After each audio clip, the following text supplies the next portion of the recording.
અમદાવાદના ગ્રામ્યમાં વરસેલા અનરાધાર વરસાદથી જળબંબાકાર સર્જાયો। ભારે વરસાદને લઈને નળ સરોવરના ખેતરો બેટમાં ફેરવાયા છે।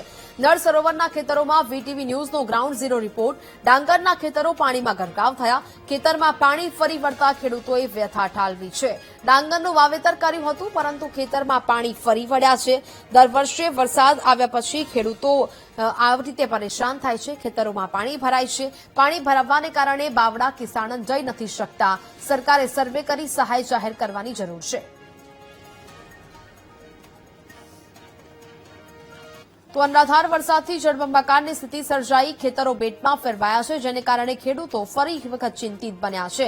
સરકાર સર્વે કરીને સહાય ચૂકવે તેવી માંગ ખેડૂતો દ્વારા કરવામાં આવી રહી છે। જે પ્રકારે આ પાણીનો પ્રવાહ છે તે વહી રહ્યો છે, તેને કારણે અનેક જે આ ખેતરો છે તે બેટમાં ફેરવાયા છે। જળબંબાકારની સ્થિતિ થતી જોવા મળી રહી છે। જિલ્લામાં સાર્વત્રિક વરસાદ બાદ અનેક જગ્યાએ આ પ્રકારની પરિસ્થિતિ છે।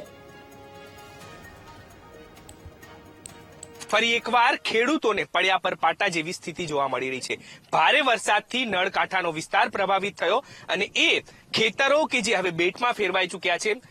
રેથલ ગામની સીમના આ જે તમામ ખેતરો છે કે જે જાણી દરિયો વહી રહ્યો હોય તે પ્રકારે પાણી વહી રહ્યા છે।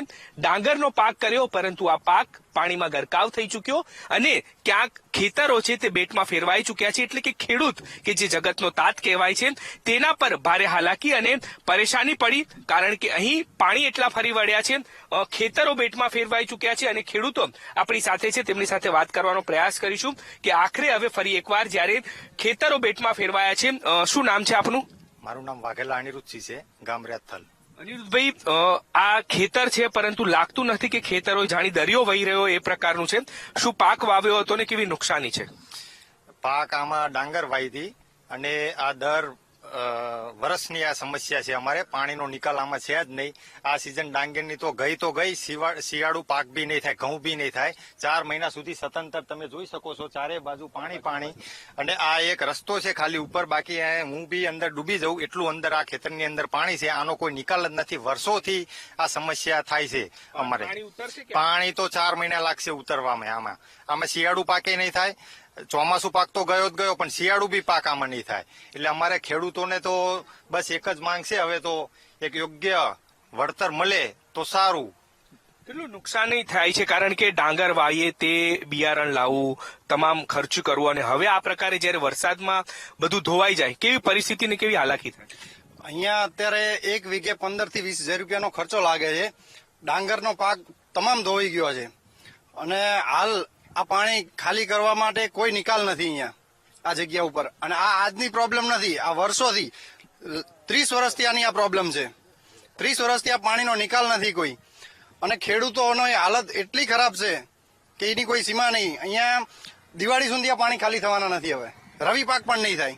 બિલકુલ, તો ખેડૂતોએ હવે જે પાક છે તે નહીં જઈ શકે, કેવી પરિસ્થિતિ થશે? કારણ કે ખેડૂતનો એક આધાર હોય છે ખેતી। હાલની પોઝિશનમાં તો કોઈ સંપર્કમાં જ નથી રેથલ ગામ। તમે કોઈ બી હોસ્પિટલ ઇમરજન્સી આવી ગઈ હોય, તમારે સાણંદ બાવડા જોવું હોય, બધા રસ્તા બ્લોક છે। કોઈ બી હોસ્પિટલમાં તમે સારવાર મળી શકે એમ નથી। ખેતરની કેવી પરિસ્થિતિ? ખેતીની ભયંકર પરિસ્થિતિ છે। હાલમાં તમે જોઈ શકો છો કે 5-5 ફૂટ પાણી છે આ જગ્યા ઉપર। હાલમાં કોઈ સિઝન થાય મુશ્કેલી છે।